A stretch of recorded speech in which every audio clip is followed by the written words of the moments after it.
Journée de victoire, journée de grâce, journée de bénédiction, journée de prédication de la parole de Dieu. Nous sommes heureux de partager ce moment avec vous, très chers téléspectateurs. Aujourd'hui, l'Église a bien voulu que cette journée soit dédiée aux laïcs méthodistes. Tout à l'heure, on va vous expliquer ce que c'est que les laïcs. Mais je partage ce moment avec le très révérend Marcel Sachou, qui est directeur de mission interne de l'Église méthodiste de Côte d'Ivoire. C'est un honneur. Oui, c'est juste une grâce, la possibilité de lancer l'Église pour conquérir tout le territoire ivoirien dans son implantation. Comment vous allez alors? Je suis bien et nous sommes vraiment en une équipe déjà bien composée pour aller de l'Est à l'Ouest, prendre toute la Côte d'Ivoire dans les parties où l'Église n'a pas encore... Mais sachez que cette journée, ce n'est pas à vous. Hein. Non, de toutes les façons, oui. On ira avec les laïcs. C'est ça la dynamique. Ça, c'est la vérité. Ça, c'est la vérité. Ensuite, nous recevons ici... Monsieur Louedon Jean-Louis, il est le vice-président national des laïcs. Tout à l'heure, on aura l'occasion de le présenter amplement, parce que c'est la toute première fois que nous le recevons sur ce plateau. Bonne arrivée à vous. Merci beaucoup. Comment vous allez? Par la grâce de Dieu, ça va bien. D'accord. À sa droite, nous avons notre ami et notre frère Guy Agré. Il insiste bien sur son nom, avec 2G. R-E-Y. Il est le président de l'organisation du Conseil des laïcs. C'est un honneur aussi de vous recevoir sur ce plateau. C'est un honneur de participer à cette émission. Merci de nous accueillir. Merci d'accueillir le Conseil des laïcs pour cette journée. Et enfin, notre consultant, c'est ça comme ça, notre personne ressource. Personne ressource. Voilà, notre personne ressource, le révérend pasteur Goka Goudjomessan. Il est le responsable de l'église... la communauté anglophone, de l'Église méthodiste de Côte d'Ivoire. Vraiment, c'est un plaisir pour nous. Le plaisir est partagé. Oui. C'est une grâce d'être là. Je pensais que vous alliez dire cela en anglais. Ça vient. Merci. Ça vient. Merci bien. On va demander d'abord au très révérend de présenter ce moment au Seigneur. Nous te disons merci parce que tu nous donnes l'occasion, Seigneur, d'annoncer la parole jusqu'aux confins de notre pays. En cette phase où nous préparons à choisir quelqu'un à la magistrature suprême, nous prions parce que tu vas drainer des populations, mais tu nous donneras l'esprit de paix et de cohésion. Au nom de Jésus, nous avons prié. Amen. Amen. Amen. Nous le disions tantôt que c'est la toute première fois que nous recevons le vice-président national des laïcs depuis son élection. Maître Ako, elle est déjà passée ici, la présidente. Actuellement, elle est à l'extérieur. Nous demandons que le Seigneur puisse vraiment les bénir. Amen. Permettez que nous disions quand même un mot par rapport au président. Il est né le 31 mars, si je ne me trompe pas, vous allez corriger. Il est né le 31 mars à Issia. Jean-Louis Louedon est un homme engagé à la fois dans le domaine agroforestier et dans la vie de l'Église. Il réside à San Pedro. Il est planteur de palmiers à huile, pépiniériste, spécialisé dans la bouture de manioc et consultant en agroforestier. Il fut également exploitant forestier, parlant plusieurs langues locales, le bété, Niambois, Baoulé, Djula et en anglais. Il incarne un acteur local enraciné dans sa communauté. Engagement religieux. Jean-Louis Louedon a donné sa vie à Jésus-Christ lors d'une croisade évangélique en 1986 et est devenu membre actif de l'Église méthodiste de Côte d'Ivoire en 1990.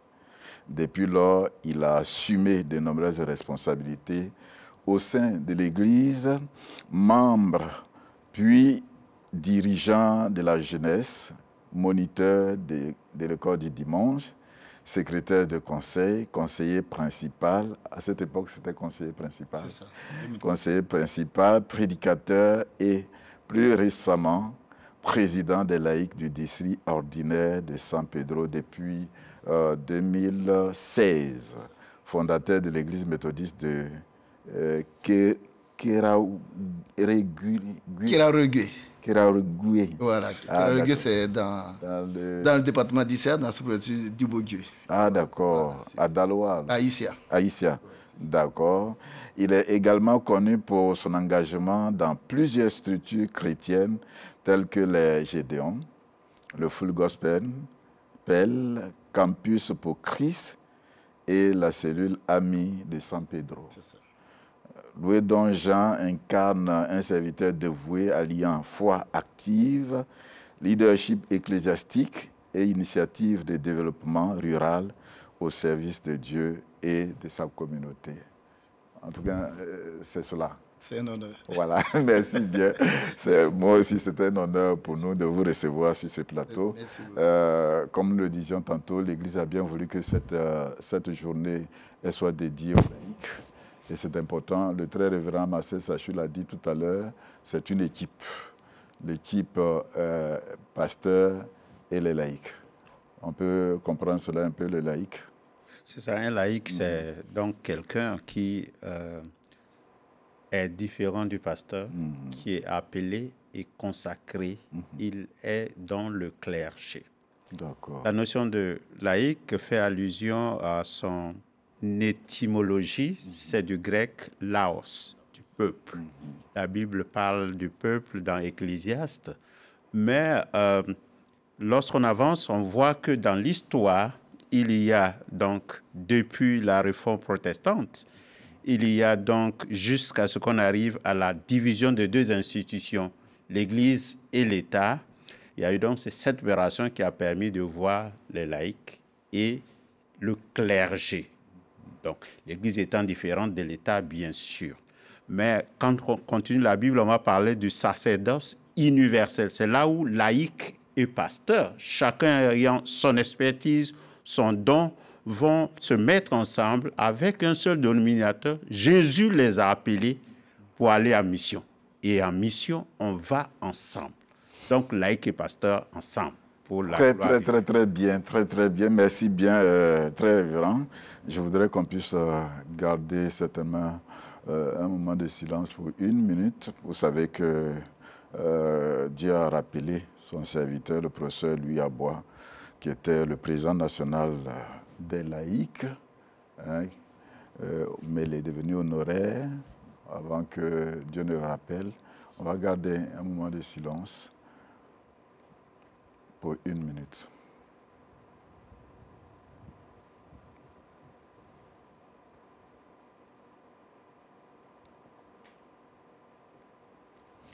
Merci bien. On ne peut que saluer son épouse. On va donner certainement l'occasion au vice-président de dire un mot par rapport à cela. Alors... Oui, c'est pour nous une grande perte, parce que le professeur Louis Abois était pour nous un devancier, un aîné qui a eu beaucoup d'expérience à partager au moment où nous arrivons. Et sa disparition laisse vraiment un vide vraiment à combler. Nous voudrons profiter de ce micro pour présenter vraiment nos condoléances les plus assistées à son épouse, à ses enfants et à toute sa famille. Et c'est la raison pour laquelle nous avons mis en veilleuse des activités vraiment de la semaine pour marquer notre solidarité vraiment dans ce deuil avec la famille. Très bien, c'est cela. C'est bien cela. Il a une personnalité très importante qui est connue dans le monde méthodiste, puisque nous avons fait un pas dans le réseau méthodiste unimondial. Il y a des compétences académiques. Il a aussi des titres dans ce vaste réseau méthodiste mondial, pas méthodiste uni seulement. Il est connu, l'homme est populaire.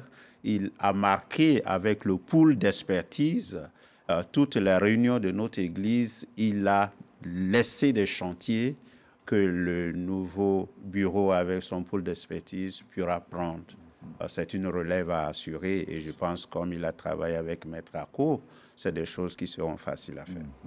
On aura l'occasion de parler de l'homme quand le moment serait venu pour le programme. Le thème que l'Église a proposé en ce jour, c'est le pouvoir de devenir enfant de Dieu. Peut-être avant d'aborder cela, je voulais m'approcher ou m'appuyer d'abord sur le président, parce qu'il y a une adresse qui a été faite par le conseil au travers de la présidente. Certainement, on va passer cela en revue et puis voir, comme il a bien dit, que cette année, à cause de tous ces événements, toutes les activités sont en veilleuse et puis c'est seulement ce dimanche-là qu'ils ont un culte. On a un culte à Nouveau-Koumassi, c'est ça? C'est ça. À Nouveau-Koumassi. Qu'est-ce que la présidente voulait dire? Qu'est-ce que vous voulez dire par rapport à cette année? Bon, on pourrait dire que c'est une année sabbatique, entre guillemets, mais en même temps, nous sommes au travail. Oui. Nous sommes en train de faire le renouvellement des instances de l'Église au niveau local, en commençant par les assemblées des églises locales. Donc, il y a le renouvellement des PL dans les églises locales.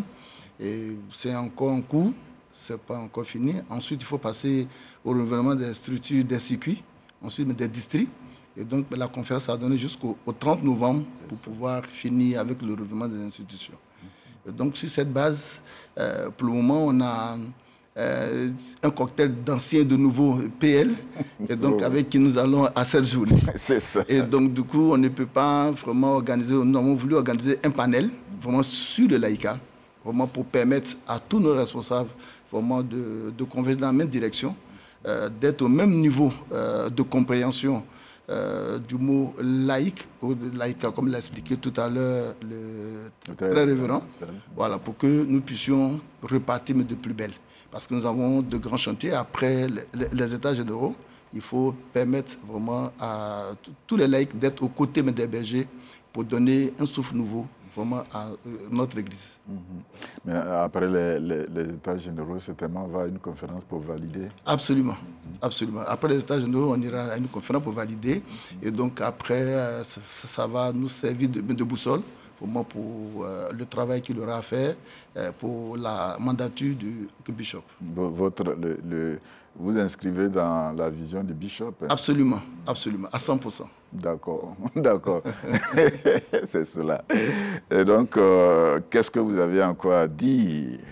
Je pense qu'il y a un acte majeur qui va être posé ce dimanche lors du culte de célébration qui aura lieu à Cité de Grâce. On va installer le comité laïque de Cité de Grâce. Le comité laïque, c'est le conseil sans le pasteur. Voilà, donc toutes les structures laïques qui composent le conseil vont se réunir en dehors de pasteur pour parler vraiment de la vie de l'Église. Voilà, et puis aussi la vie des structures que dirigent les laïcs. Donc, c'était des comités qui étaient déjà là, mais qui étaient en veille, qui n'ont pas fonctionné. Donc, il faut permettre à ces comités vraiment d'être en éveil, de pouvoir fonctionner jusqu'à ce qu'on remonte la chaîne de l'église locale au circuit, du circuit au district. Voilà. Ce n'est pas uniquement à la Cité de Grâce, hein, c'est toutes les... Oui, comme je l'ai dit tout à l'heure, on n'a pas encore fini le renouvellement dans toutes les églises. Mais on veut faire le lancement ce dimanche à la Cité de Grâce. Comme eux, ils ont fini, ils ont leur conseil qui est en place. Et donc, on va faire le lancement. Et puis après, on va le faire pour toutes les églises. Voilà, vraiment dans les districts, que ce soit à Abidjan ou à l'intérieur, on va installer le comité laïque dans toutes les églises. Quand vous parlez de comité laïque, vous faites allusion au conseil? Oui, j'ai dit on fait allusion au conseil sans le pasteur. Voilà, parce que le conseil, c'est les laïcs et le pasteur. Voilà, mais le comité laïque, c'est toutes les structures laïques sans le pasteur. Voilà, donc je pense que pour faire plus simple. Donc ça permet à ces comités-là de se réunir et de parler de la vie vraiment des structures laïques entre eux. Voilà, et puis après, quand on arrive à vos conseils, on parle de la vie de l'Église en général. Voilà. C'est important? Oui, c'est important. C'est important pour nous, ça permet aux laïcs de se rapprocher, de se parler. et puis de s'entraider. Voilà, de s'entraider pour mieux comprendre notre mission auprès de nos bergers. Voilà, pour éviter les incompréhensions, tout ce qu'on trouve aujourd'hui dans nos paroisses. Pour éviter ça, il faut qu'il y ait le comité laïque. Et donc, le comité laïque peut régler les problèmes qui se posent d'abord entre laïcs avant de pouvoir faire appel au copasteur. Voilà. Il n'y aura pas de confrontation? Non. Justement, c'est pour éviter ça. Et je pense qu'il y aura déjà, il y a la grande structure qui est le conseil des laïcs qui va veiller vraiment au bon fonctionnement des comités laïcs dans les districts. Les districts, à leur tour, vont permettre qu'il y ait un bon fonctionnement dans les circuits et ensuite dans les églises locales. Donc, il n'y aura pas de chevauchement. Mais est-ce que, au niveau de la conférence, ce que vous êtes en train de dire, il y a eu déjà une sensibilisation pour que les comités de conseil... Oui, je pense à partir du moment où le conseil de laïcs existe, nous travaillons déjà en interne à cela. Et donc, je pense que ça va de soi, ça fait partie de notre mission, de nos prérogatives, c'est d'aider les laïcs à comprendre leur mission. Et la meilleure manière, c'est de créer des comités laïcs au sein desquels on se parle, on donne des enseignements pour mieux comprendre vraiment le chemin dans lequel ils se sont mis en venant servir le Seigneur. Donc je pense que ça concerne la mobilisation financière, tout cela? Oui, effectivement, c'est tout un ensemble, la mobilisation financière, tout ce qu'il y a, qui fait partie des prérogatives des laïcs. Je pense que c'est au comité laïque qu'on va vraiment mieux le faire comprendre pour que nous puissions être utiles auprès de nos bergers. On ne fait pas une autre structure au-delà du président des laïcs qui a été élu? Non. Le président qui a été élu est le président du comité laïque. Voilà. Le PL est le président du comité local. Voilà, ainsi de suite. Le PL du circuit est également le responsable du comité laïque du circuit. Également au niveau du district, le PL du district est le responsable du comité laïque du district. Voilà, déjà au niveau du district, ça existe déjà.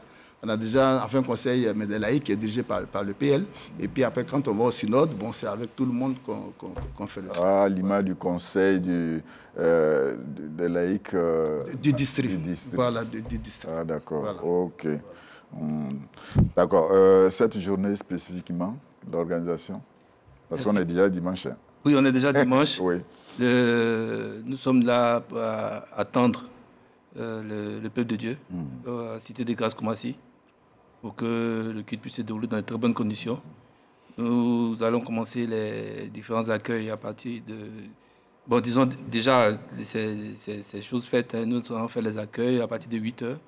8h, continuer jusqu'à ce qu'on puisse commencer le culte à 9h exactement. Voilà. Et comme nous l'avons dit, nous allons marquer seulement ce dimanche, nous allons faire le culte. Tous les districts sont attendus. Tous les PL des districts sont attendus. Ah, d'accord. Tous les PL des districts sont attendus. Les PL des districts adjoints vont rester dans leur district pour pouvoir animer la journée dans leur district. Mais les PL des districts sont attendus.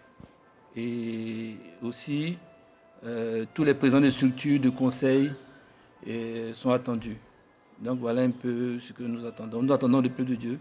À Abidjan Sud, que je voudrais saluer ici, je voudrais saluer le surintendant et le père de district, ont mis vraiment les bouchées doubles, ils ont pris les dispositions pour que nous puissions recevoir tout ce monde qui arrive. Voilà. Et nous avons insisté sur la sécurité aussi pour dire que la sécurité est garantie. Et donc les choses vont se passer comme cela se déroule. Mais président, ça se fait à l'absence du bishop, cette première journée de laïcs. Malheureusement, je pouvais dire, mais bon, tout ce que Dieu fait est bon.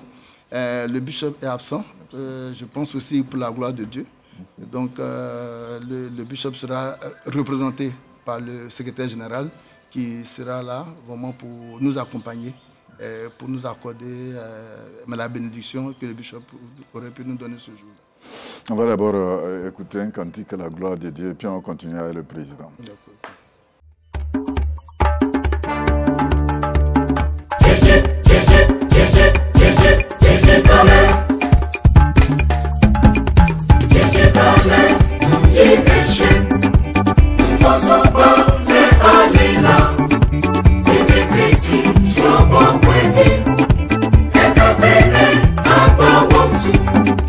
Jeje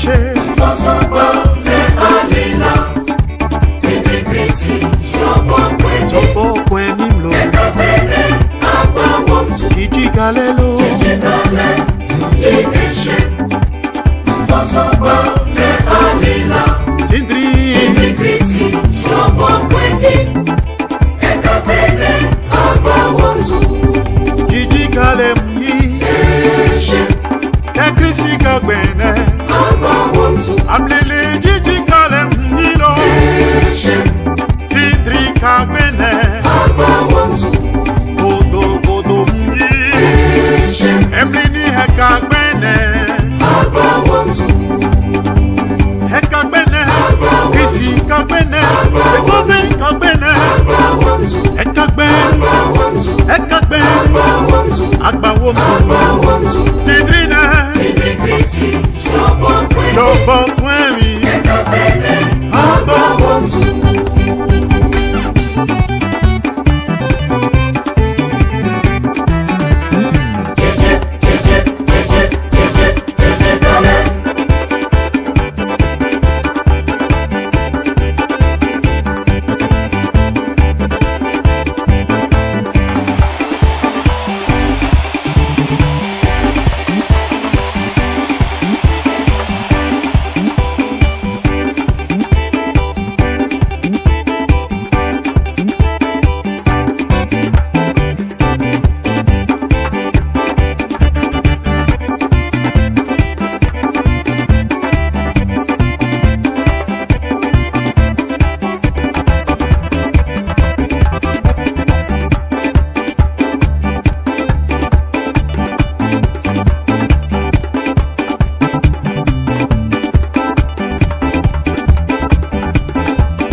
Nous bénissons le Seigneur de ce que la chorale nous donne l'occasion d'avancer. Je suis toujours avec le président. Soyez patient. Vous voulez dire quelque chose par rapport à tout ce qu'il vient de dire? Je vais dire que d'abord les pasteurs étaient dans le peuple, donc des hommes et des femmes qui étaient dans le peuple, qui à cause de l'appel sont montés à un autre grade de responsabilité de gestion. Donc le pasteur est d'abord laïque avant de devenir l'homme consacré à la tâche pour orienter le travail de Dieu. On était avec le président du comité d'organisation du conseil. Merci, Trevor. Il y a un appel à lancer par rapport à ça, ou bien vous n'avez pas encore fini?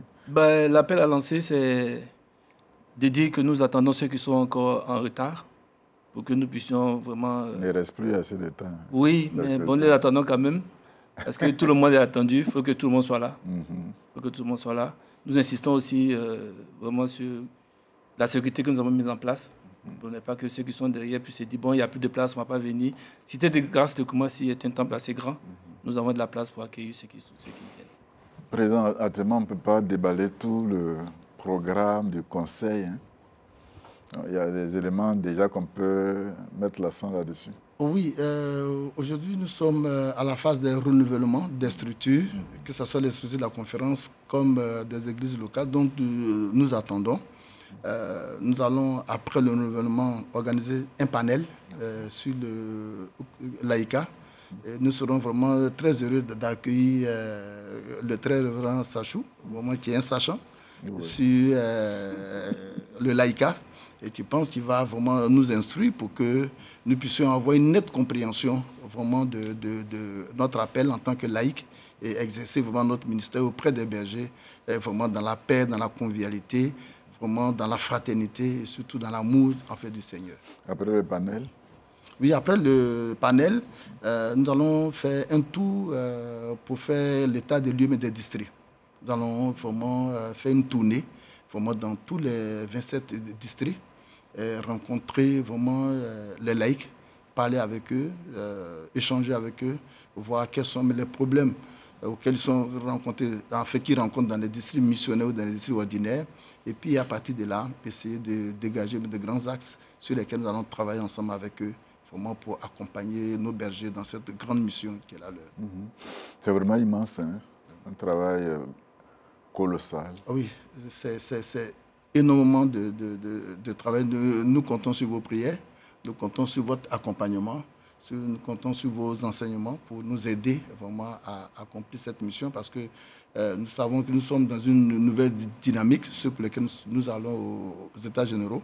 Il faut permettre à l'Église de se déployer totalement au nord, à l'ouest, au centre et à l'est.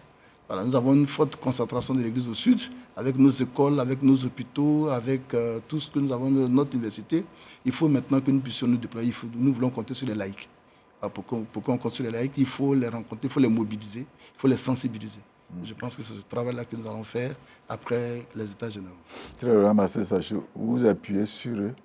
Oh, effectivement, le travail de déployer toutes les églises, c'est un travail très important parce que jusque-là, nous sommes partis d'Abidjan et nous sommes arrêtés à la lisière de Centre.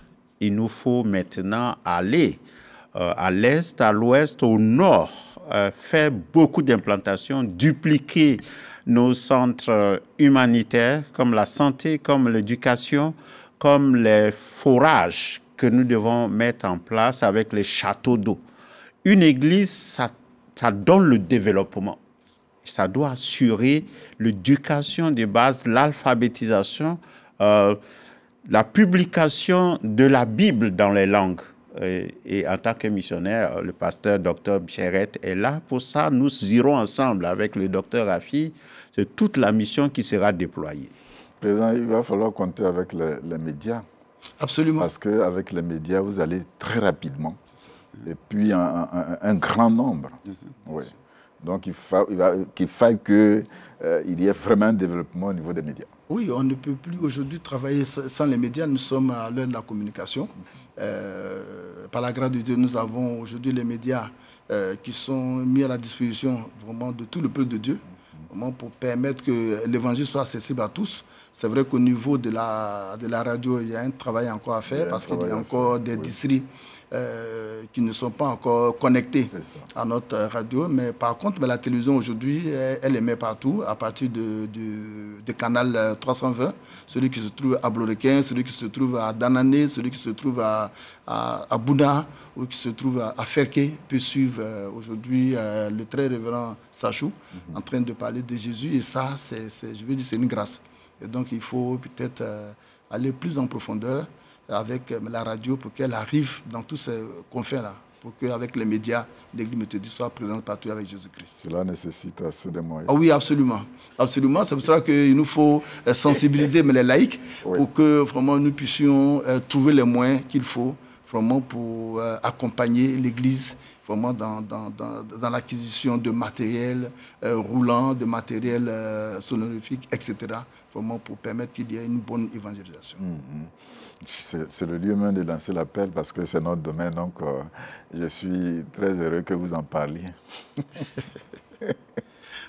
Il faut dire qu'à part la radio et la télévision, il y a déjà les réseaux sociaux. Nous avons la digitalisation de l'information qui part. Il y a des gens qui peuvent écouter la radio Espérance, déjà même en Russie, à cause de l'Internet. À cause de l'Internet. Ouais, à cause de l'Internet. Tous les pays du monde. D'accord, d'accord.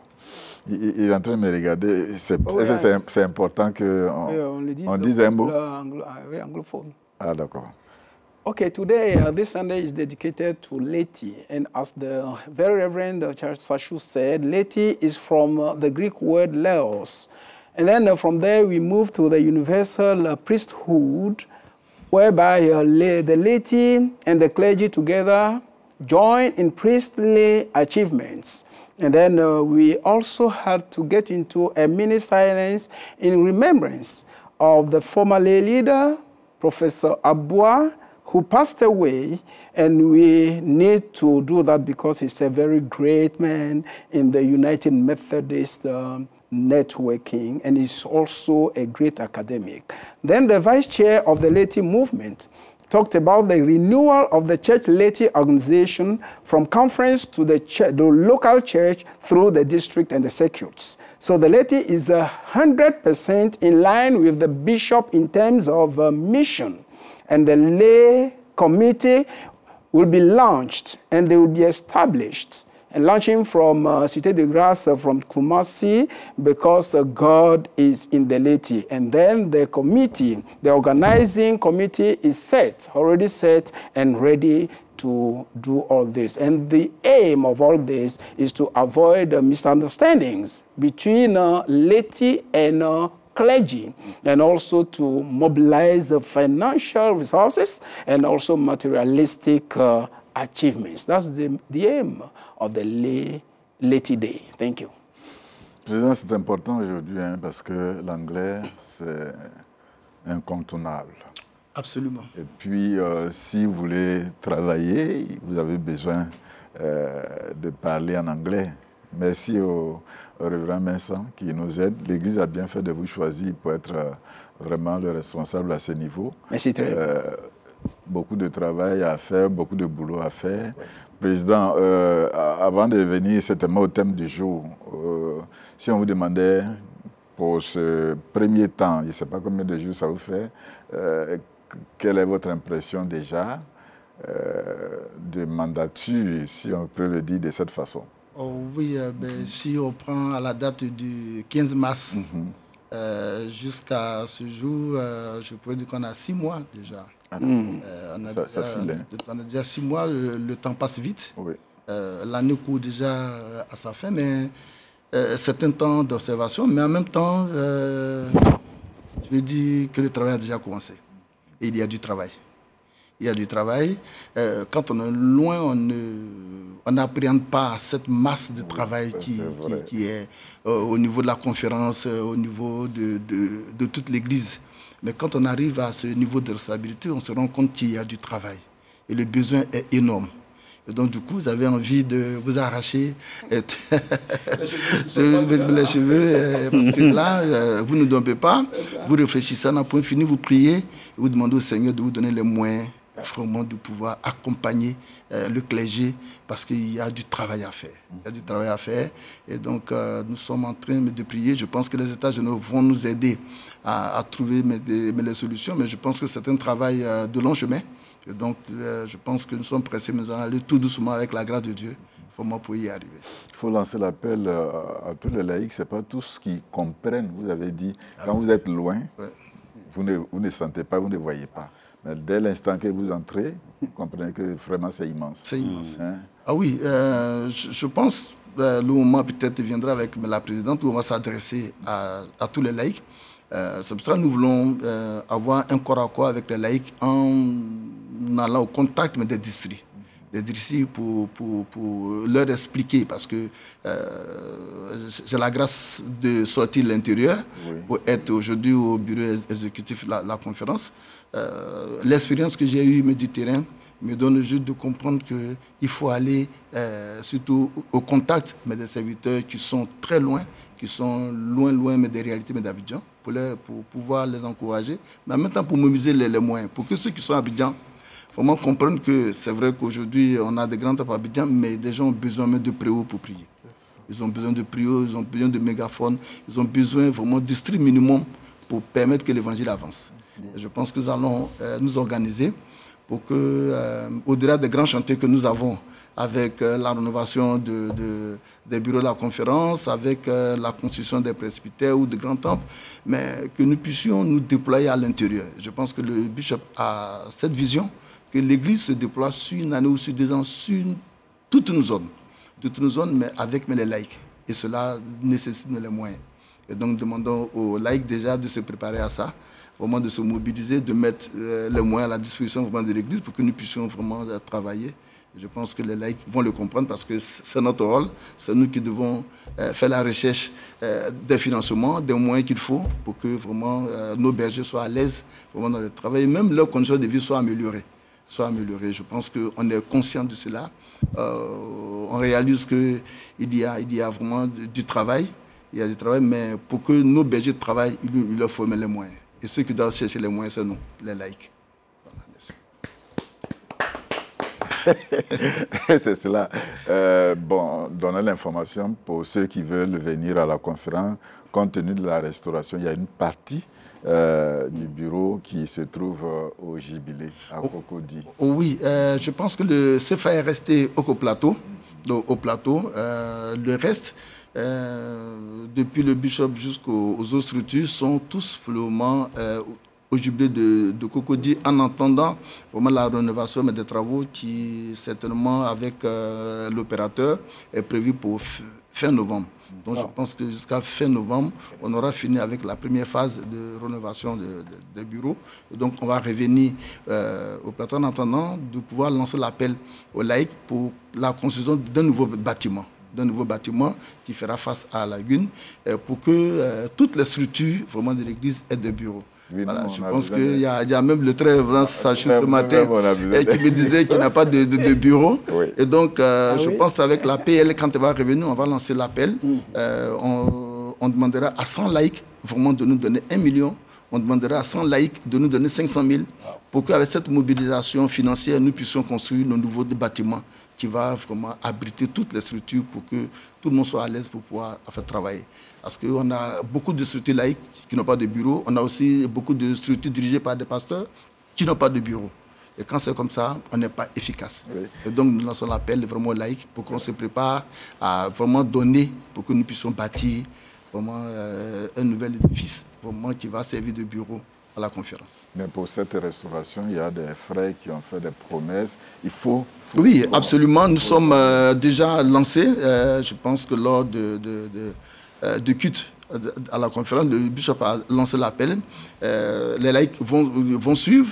Je pense déjà ceux qui sont engagés ont commencé à payer, mais ceux qui traînent les pas, nous leur demandons vraiment de payer pour que nous puissions déjà finir la première partie.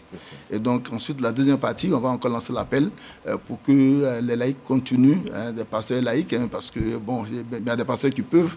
Voilà, donc du coup, on demande à tout le monde vraiment de pouvoir donner, parce que ce n'est pas seulement ceux qui ont des millions, ceux qui ont 100 000, ceux qui ont 50 000, ceux qui ont même 5 000 peuvent apporter, parce que ça peut toujours contribuer vraiment à faire avancer les travaux. Donc, on demande à tout le monde vraiment de s'y mettre. Merci. Voilà. Le pouvoir de devenir enfant de Dieu. Le pouvoir de devenir enfant de Dieu. On a 3 textes aujourd'hui que l'Église propose. Ésaïe, chapitre 56, versets 1 à 8. 1 Jean, chapitre 2, verset 28, au chapitre 3, verset 3. Et Jean, chapitre 1, verset 6 à 13. On va lire Jean. On va lire Jean. On va lire Jean, chapitre 1, verset 6 à 13. Seigneur, bénis la parole que nous allons écouter et donne-nous toute l'interprétation par la puissance de ton Saint-Esprit. Nous avons prié au nom de Jésus. Amen. Évangile de Jésus-Christ selon Jean, chapitre 1, verset 6 au verset 13. Il y eut un homme envoyé de Dieu, son nom était Jean. Il vint pour servir de témoin, pour rendre témoignage à la lumière, afin que tous crussent par lui. Il n'était pas la lumière, mais il parut pour rendre témoignage à la lumière. Cette lumière était la véritable lumière qui, en venant dans le monde, éclaire tout homme. Elle était dans le monde, et le monde a été fait par elle, et le monde ne l'a point connue. Elle est venue chez les siens, et les siens ne l'ont point reçue. Mais à tous ceux qui l'ont reçue, à ceux qui croient en son nom, elle a donné le pouvoir de devenir enfants de Dieu, lesquels sont nés non du sang, ni de la volonté de la chair, ni de la volonté de l'homme, mais de Dieu. Amen. Comment cela va se faire? Peut-être aller un peu au contexte et puis nous donner les enseignements d'aujourd'hui. Le contexte, donc, dans le chapitre 1, on parle de Jésus, parole de Dieu incarnée. Dans ce texte, on parle de plusieurs attributs de Jésus. Il est la lumière, il est la parole. Vers le verset 29, il est l'agneau de Dieu. Mais le contraire ici, c'est qu'il y a des versets qui disent « Il est venu pour rendre témoignage, le monde ne l'a pas connu, d'autres ne l'ont pas reçu. » Verset 5 et verset 10 et verset 11. Mais le verset 12 dit « À ceux qui l'ont reçu, à ceux qui croient en son nom. » Donc, dans la multitude des gens qui n'ont pas reçu la parole, accepté la seigneurie de Jésus, il y a des gens spécifiquement qui l'ont reçu, accueilli, qui ont cru en lui, et la parole leur a donné de devenir enfants de Dieu. Il y a le mot « devenir », c'est-à-dire ils ont changé de statut.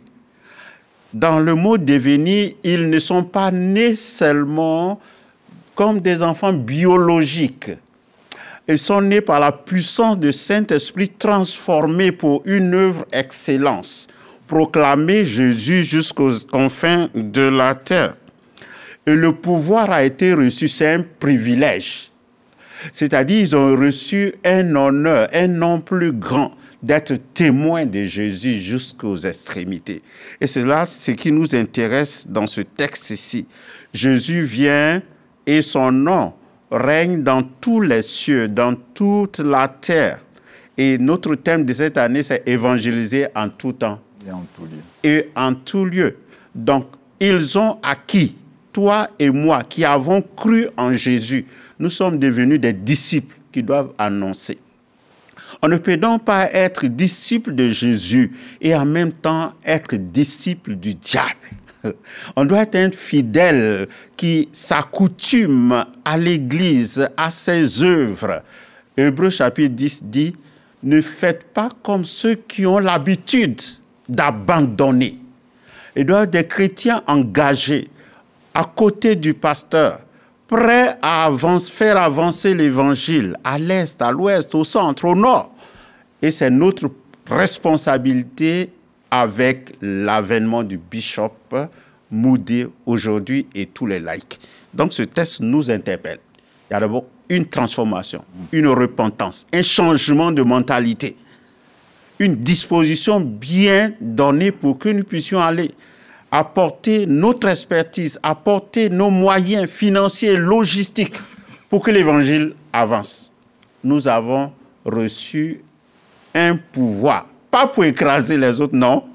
Non, c'est pour ce pouvoir de hardiesse dans l'annonce de l'évangile. C'est un pouvoir pour amener les hommes là où ils sont, dans les aires culturelles qui n'ont pas encore reçu Jésus, de recevoir les œuvres comme l'hôpital, comme l'école, comme les forages et les châteaux d'eau. C'est un pouvoir de transformation de notre société, de notre pays et pourquoi pas de l'extérieur. Nous avons donc à aider à implanter des églises dans la sous-région, en Europe, au Canada et dans d'autres pays. Nous avons reçu un pouvoir pour pouvoir amener les gens, les rencontrer notre Seigneur et Sauveur. C'est là qui est très important. Le pouvoir, nous avons reçu le pouvoir de devenir enfants de Dieu. Pas de la chair, non. Pas propre justice, non. On est déjà transformé par Jésus, le Saint-Esprit, et nous devons aussi racheter les gens qui, dans le monde, n'ont pas encore reçu ce pouvoir. Ils vivent sous d'autres pouvoirs, de la Rose-Croix, des sectes, de la sorcellerie ou de la magie, ils doivent être maintenant des enfants de Dieu, avec Jésus-Christ comme le guide qui nous permet de rentrer dans la grâce et le salut de Dieu dans la nouvelle alliance. C'est ce que dit le texte. Quelqu'un vous dira que même si je suis enfant de Dieu, Oui. même s'il n'a pas le Seigneur. Oh, on est enfant de Dieu de manière biologique. Il faut être enfant de Dieu né par la foi, parce qu'on prend Jésus comme le Seigneur de tous les seigneurs. Celui-là qui, à la fin du temps, vient juger si nous avons placé notre confiance. Mais on n'est pas enfant de Dieu parce qu'un féticheur nous a fait venir au monde. Le féticheur, à la dernière minute, n'a pas cru à Jésus, agneau de Dieu. Il n'a pas cru en Jésus, l'avocat de tous les pécheurs. Et il sera jugé et il n'aura pas le sang de Jésus sur son front. Il n'aura pas la robe blanche de la transformation personnelle.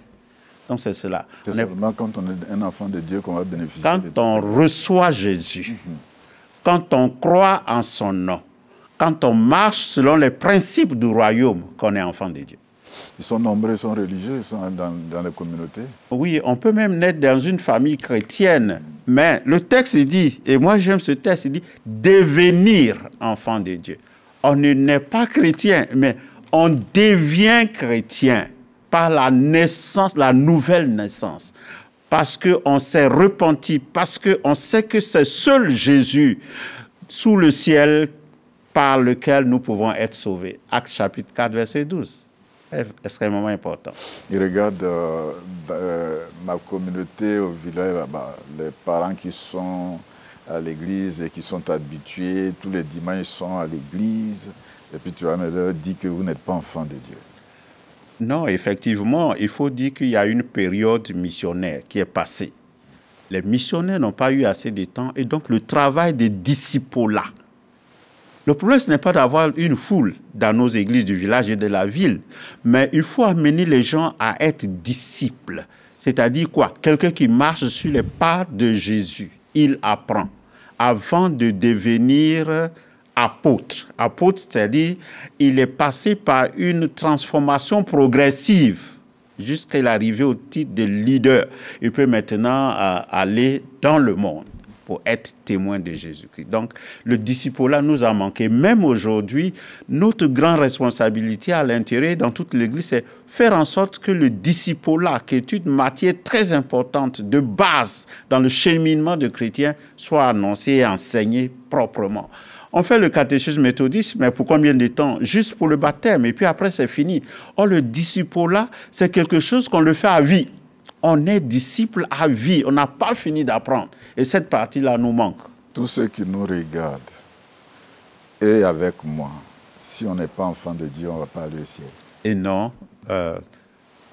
pour être enfant de Dieu, il faut croire en Jésus comme Seigneur et Sauveur. C'est Jean le chapitre 14 qui dit « Jésus est le chemin, la vérité et la vie. Nul ne vient au Père que par moi. » Donc, il est très important et impérieux même que nous amenions les gens à la connaissance, à l'excellence de la connaissance de Jésus-Christ. Ça, c'est le thème de Paul. Il faut que nous quittions notre autre foi, ça c'est Paul encore, pour une nouvelle vie en Christ, qui est la lumière. Nous ne devons pas être des chrétiens hypocrites, un pied dehors et un pied dedans. Ça, c'est important. Éphésiens 5, 8. Mais autrefois, vous étiez maintenant. C'est une vie de transformation qui doit impacter la vie des autres. Nous devons transformer ceux qui sont près de mourir, ceux qui ne connaissent pas encore Jésus, à rencontrer Jésus, à changer d'identité. C'est une question d'identité ici. En un mot, aujourd'hui, la journée dédiée aux laïcs, qu'est-ce que l'Église voulait leur dire par rapport à ce thème? Avec ce thème, je pense que laïcs et pasteurs doivent passer par le commun dénominateur, recevoir Jésus, être d'abord disciple. Si le pasteur n'a pas encore reçu Jésus, c'est possible. John Wesley, c'est bien plus tard. Il ne peut pas donc conduire les gens. Il faut que les deux reçoivent Jésus ils se sentent disciples, ils se sentent engagés dans l'annonce de la parole, dans les moyens logistiques à apporter aux serviteurs pour que les choses aillent de l'avant. Merci bien, très révérend. On va aller rapidement avec notre personne ressource pour nous aider en 2 minutes, 3 minutes. Okay. Beloved the Lord, we are so happy this morning again to share the word of God with you. And the passage, the Bible lessons that we read this morning are chosen, selected from Isaiah chapter 56, verses 1 through 8, 1 John chapter 2, verses 28 through chapter 3, verse 3, and the topic passage is John chapter 1, verses 16 through 13. As the very Reverend just mentioned, we need to know, let's first set the contextual setting of this passage. In chapter 1, Jesus is shown as the incarnate Word and the light, the shepherd, and many other attributes. But those who welcome the incarnate Word, it is given this opportunity, which is a power through a new birth to be in Christ, not as a human achievement, but a privilege to become children of God.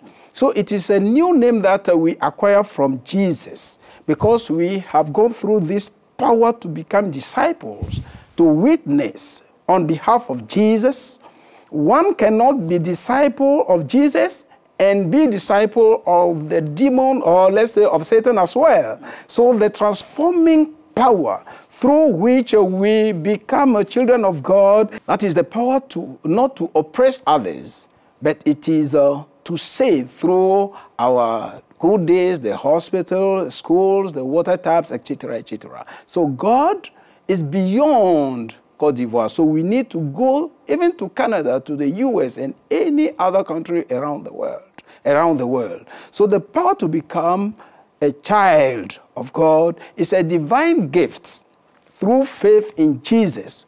Human ability is here versus God's sovereign power to save. All are biologically children by birth, but to be a child of God, you need to go through the new birth, which is granted by the transforming power of God. It's not a bloodline transformation, but it is a faith line transformation through Jesus. So we are not children of God through bloodline and by efforts, but through divine birth, as we said, by grace. So discipleship is bestowed by power granted by God alone. And we are shifting from human effort to divine grace. So Jesus is the way, the truth, and the life. And the excellence of God's transforming power is given by him to give us new identity. It's a question of change of identity. So on this very day of laity, the laity as well as the clergy, we need to go through this new birth, because without the new birth, we can never acquire the status of being children of God. That is the substance of what the very Reverend just exposed. And God bless you as we are celebrating the Laity Day. Nous sommes pratiquement à la fin du temps. Merci au très révérend Marcel Sachou de faire comprendre que si on est profond de Dieu, on ne peut pas bénéficier du royaume de Dieu. Non, jamais. Qu'on soit pasteur, qu'on soit laïque. Merci à vous. Nous sommes pratiquement à la fin de ce rendez-vous. Merci au révérend Vincent. Merci pour nos frères qui ne comprennent pas le français. Vous donnez l'occasion à ceux-là aussi qui ont besoin de devenir enfants de Dieu. Je veux vraiment dire merci au président. On est avec vous. Comme le très révérend l'a dit, nous sommes ensemble. Et j'espère qu'on va continuer largement. Oui. Bon, excusez-moi, accordez-moi 3 secondes pour rendre hommage aux laïcs. Parce que nous qui venons d'ailleurs, nous avons apprécié l'effort des laïcs. On est à la fin, le temps, on est déjà à la fin. Merci bien. Merci bien, on aura l'occasion. Hein. Ouais. Je voudrais redire la même chose. Merci à vous. Et j'espère que vous comprenez désormais que vous avez beaucoup de choses à faire, beaucoup de responsabilités. J'espère que Dieu vous donnera les moyens. Amen. Merci au président du comité d'organisation du conseil Du district aussi, vous êtes encore là. Je ne sais pas si vous partez déjà, mais vous êtes encore là. Pour l'instant. Pour l'instant. Merci à vous. Certainement, nous allons nous retrouver le dimanche prochain. Mais d'ici là, je voudrais que la grâce de Dieu vous accompagne, la bénédiction de Dieu vous accompagne. Et tout à l'heure, nous sommes à Nouveau-Koumansi, à Nouveau-Koumansi, Cité des Grâces, pour le culte officiel. Que le Seigneur nous bénisse. Amen. Amen.